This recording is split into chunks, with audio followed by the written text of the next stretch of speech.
தமிழ் புத்தாண்டு சிறப்பு பலன்கள் 2026 பராபவ ஆண்டு. இந்த ஆண்டினுடைய 12 ராசிகளுக்கான பலன்கள் எப்படி இருக்கும்? அந்த வரிசையில் இன்றைக்கு கடகராசி, காலத்தை வெல்லும் கடகராசி. இந்த கடகராசியை பற்றி இன்னைக்கெல்லாம் பேசிக்கிட்டே இருக்கலாம். மனசில் ஒரு சந்தோஷமும் ஒரு நிம்மதியும் பெருகக்கூடிய அற்புதமான ஒரு ராசி கடகம்.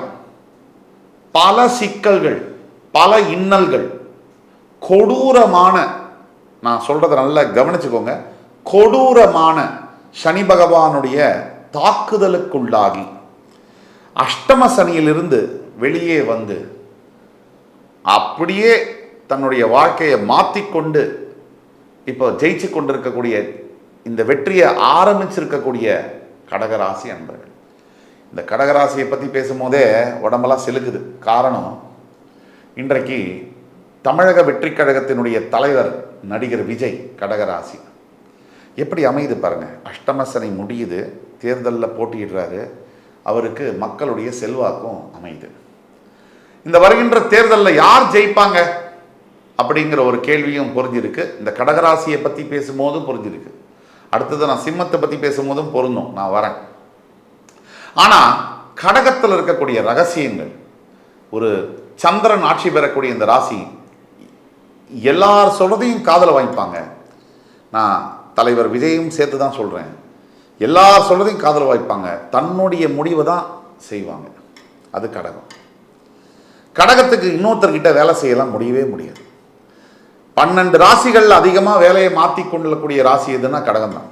கடகம் என்பது சுத்தமாக இருக்கணும்னு நினைக்கக்கூடிய ராசி, ஹைஜீனிக்காக இருக்கணும்னு நினைக்கக்கூடிய ராசி, டிராவல் விரும்பக்கூடிய ராசி. 2.5 வருஷம் அந்த போராட்டம் மிக முக்கியமான ஒன்று.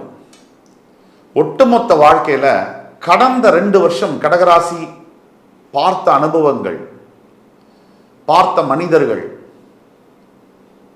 அதே மாதிரி அனுபவித்த விதவிதமான சந்தர்ப்பங்கள், சூழ்நிலைகள், மனதால, உடம்பால, பணத்தால மற்றும் பல விஷயங்கள்னால பாதிப்புகள், அவமானங்கள், சில விஷயங்கள் கடந்த 2 வருஷம் உங்களுடைய வாழ்க்கையில் நடந்த விஷயங்கள், பல விஷயங்களை மாற்றி அமைக்க முடியுது. ஒரு சில விஷயங்களை, நீங்கள் இழந்த விஷயங்களை இந்த பிறவியில் மாற்றி அமைக்க முடியலை அப்படிங்கிற வருத்தம், காயம், தழும்பு உங்கள் மனசில் இருக்கு. அதில் முதல் காதல். நீங்கள் காதலிச்சு அந்த பிரேக்கப், அந்த பிரிவு என்பது 1 வருஷத்துக்கு மேலே கடந்திருக்கக்கூடிய கடகராசி நண்பர்கள் பல லட்சக்கணக்கில் இருக்காங்க. அந்த பிரிவை ஏற்றுக்கொள்ள முடியாத மனோபாவத்தோட இன்னும் வாழ்ந்து கொண்டிருக்கக்கூடிய கடகராசி நண்பர்கள் இந்த வீடியோவை முழுசா பார்க்கவும். தவிர காதலுக்கு பிறகு இந்த திருமண பந்தத்தில் முறிவு ஏற்பட்ட கடகராசி நண்பர்கள் 2வது பிரிவு, திரும்பி பெற முடியாத பிரிவுகள், இந்த விவாகரத்து, நல்ல வேலை குழந்தை இல்லடா அப்படின்னு நினைக்கிற பல கடகராசி தம்பதிகளையும் தெரியும். குழந்தை பிறப்புக்கு பிறகு பிரிவு ஏற்பட்டு இதை எப்படா இதை தாக்கு பிடிக்கிறது, இது எப்படி வாழ்றது இனிமேல்? இதில் பாருங்க, மனிதர்களில் வேடிக்கையான மனிதர்கள் இங்கே உண்டு. நீ என்னோட உயிர், நான் உன்னோட உயிர் அப்படின்னு சொல்லி வாழ்ந்தவர்கள் லட்சக்கணக்கில் இருப்பாங்க. அப்படி அந்த சந்தர்ப்பமும் சூழ்நிலையும் கூட, இவங்கெல்லாம் நம்மளை விட்டு பிரியவே மாட்டாங்க அப்படின்னு நினைக்கக்கூடிய சந்தர்ப்பமும் சூழ்நிலையும் கூட உண்டு. ஆனால் பெற்ற அம்மா, பெற்ற பையன் பிரிவு ஏற்படுது, அப்பா பையன் பிரிவு ஏற்படுது, காதலன் காதலி பிரிவு ஏற்படுது, கணவன் மனைவி பிரிவு ஏற்படுது, மகன் மகள் பிரிவு ஏற்படுது, நண்பர்கள் பிரிவு ஏற்படுது. இதில் நாம் புரிஞ்சிக்க வேண்டியது, இந்த மொத்த வாழ்க்கையில் பிறப்பு இறப்பு, இது நடுவில் பல பேர் அந்த பஸ்ஸுக்குள்ளே ஏறுவாங்க, பல பேர் அந்த ஸ்டாப்பிங்கில் இறங்கிடுவாங்க. கடைசி வரைக்கும் பிரயாணம் பண்ணுற ஒரே ஆள் யாருன்னா நீங்கள் மட்டும்தான். இதை நீங்கள் மனசில் நாள் நிறுத்திக்கங்க. நான், என் மனைவி, என் கணவன், என் குழந்தை என்னை விட்டு பிரிய மாட்டான், என் பையன் ஐயோ அப்படின்றவங்களுக்கெல்லாம் இந்த வீடியோ ஒரு சமர்ப்பணம்.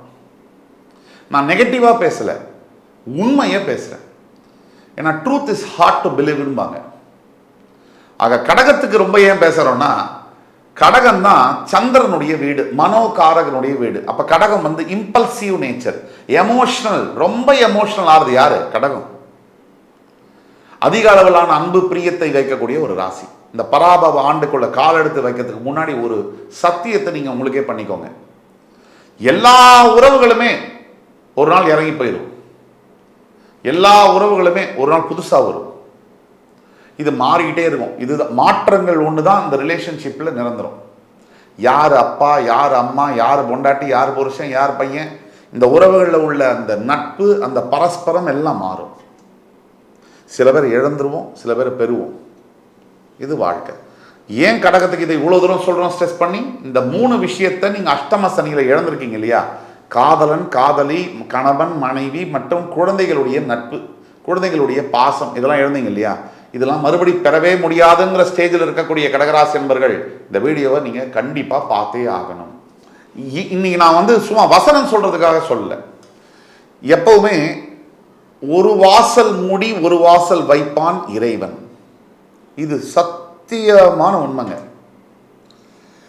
எவன் மொத்தம் தோக்கறானோ அப்படின்னா என்ன அர்த்தம் அப்படின்னா, அவன் நாளைக்கு வந்து பெருசா வந்து ஜெயிக்க போறான் அப்படின்னு அர்த்தம். எவன் ஒருத்தன் இன்னைக்கு ஜெயிக்கிறானோ அப்படின்னா என்ன அர்த்தம்னா, நாளைக்கு பெருசா அவன் தோக்க போறான்றது தான் அர்த்தம். இது ஒரு வீல் மாதிரி சுழற்சி முறையில் நடந்துகிட்டே இருக்கும். 30 வருஷத்துக்கு முன்னாடி மிகப்பெரிய சூப்பர் ஸ்டாரா இருந்தவங்க இன்றைக்கு சற்று தடுமாற்றத்தோட தான் இருக்காங்க. 30 வருஷத்துக்கு முன்னாடி என்ட்ரியான ஒருத்தர் இன்னைக்கு சூப்பர் ஸ்டார்னு தனியாக சொல்லிக்கிறாங்க. இந்த இன்னும் 30 வருஷம் கழிச்சு இந்த மாற்றமும் நடக்கும். ஆக மாறிக்கொண்டே இருக்கும். பாலச்சந்தர் மாதிரி ஒரு டைரக்டரை நம்ம பார்த்துருக்கோம். இன்னைக்கு பல டைரக்டர்ஸையும் நம்ம பார்க்குறோம். வெட்டு குத்து ரத்தமையும் பார்க்குறோம். அப்போ அருவாளை வச்சு பேச வைக்கிற டைரக்டருக்கும் வாயிலேயே பேசாமல் டயலாகே பேசாமல் மக்களை வந்து அந்த மக்களுடைய மனசை மாற்றின சுருக்கடி கொடுத்த டைரக்டருக்கும் எவ்வளோ வித்தியாசம் இருக்கு பாருங்க. இன்னைக்கு வன்முறை கலாச்சாரத்தை நம்பி படம் எடுக்கக்கூடியவர்கள் பல பேர் இருக்காங்க. ஆக கடகத்துக்கு ஏன் இதெல்லாம் சொல்கிறோம் அப்படின்னா, கடகத்தில் இவங்கெல்லாம் இருக்காங்க. இவங்கெல்லாம் வேற எங்கேயும் இல்லை, கடகத்தில் இருக்காங்க. கடகம் காலபுருஷ தத்துவத்துக்கு 4ஆம் வீடு, சந்திர பகவான் ஆட்சி பெறக்கூடிய வீடு, புனர்பூசம், பூசம், ஆயில்யம் 3 நட்சத்திரங்களை கொண்ட அருமையான ஒரு ராசி. இந்த ராசிக்காரர்களுக்கு இப்போ சனி பகவான் 8ஆம் இடத்துலேருந்து 9ஆம் இடம் போய் அஷ்டம சனிலேருந்து இவங்களை ஜெயிலிருந்து வெளியே விட்டு ரிலீஸ் பண்ண மாதிரி ஒரு ஃபீலிங்கை கொடுத்துருக்காரு. ஆனாலும் மறக்கக்கூடாது, 8ல் ராகு இன்னும் இருக்கார். இப்போ 12ஆம் வீட்டில் இருக்கக்கூடிய குரு பகவான் ஜென்ம குருவாக மாறி ராசியில் வந்து உச்சம் பெற்று ராசியினுடைய 5, 7, 9ஆம் சிறப்பு வீடுகளை சிறப்பு பார்வையாளர் குளிப்பாட்டுவார். உங்களுடைய 2ஆம் வீட்டில் கேது. இந்த கிரகங்களை எடுத்து பார்த்தோம்னா ஒரு பெரிய ஆபத்து ஒன்று உங்களை விட்டு விலகி, ஆனால் ஒரு சின்ன ஆபத்து கூடவே ஒட்டிக்கிட்டு இருக்கு ராகு.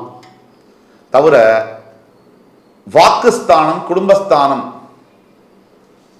வாக்கு, குடும்பம், இந்த ஸ்தானம் தனஸ்தானம், இதுல கேது இருக்கார். அப்போ பேசுற போது கடகராசி என்பவர்கள் இந்த ஆண்டு பராபவ ஆண்டுல ஒரு வார்த்தை தான் பேசணும், 10 வார்த்தைக்கு. குடும்பத்தில் எஸ்பெஷலி ஆர்கியூமெண்ட் பண்ணக்கூடாது. பணம் வரும், ஆனா செலவு பண்ணக்கூடாது.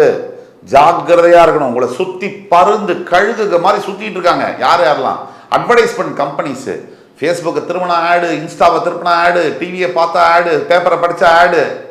எதுக்கு இந்த ஆட்ஸ் எல்லாம்? உங்கள் கல்லா பையில் இருக்கிற காசை அப்படியே களவாடுறதுக்கு தான். அதை சொல்லி இதை சொல்லி இதை வாங்கணும், உங்களை நம்ப வைப்பாங்க. நீங்கள் இந்த ப்ராடக்ட் இல்லாமல் வாழவே முடியாதுன்னு உங்களை நம்ப வைப்பாங்க. அதுதான் இன்னைக்குள்ள விளம்பர உலகம். மீடியாலாம் விலை போய் 500 வருஷம் ஆயிடுச்சு. நம்ம மீடியாவெல்லாம் நம்புறதுக்கெல்லாம் ஒன்றுமே இல்லை இனிமேல். மீடியாவில் எதை பேச சொல்கிறாங்களோ, எதை செய்தியாக போட சொல்கிறாங்களோ, எதை பார்க்க சொல்கிறாங்களோ அதுதான் மீடியா போடுறாங்க. இதில் அத்தி புத்தாப்பில் ஒரு மீடியா 2 மீடியா டிவி நியாயமாக இருக்காங்க. அவங்க கண்ணுக்கே நமக்கு தெரியறதில்ல, கண்ணுக்கு வரவும் மாட்டாங்க.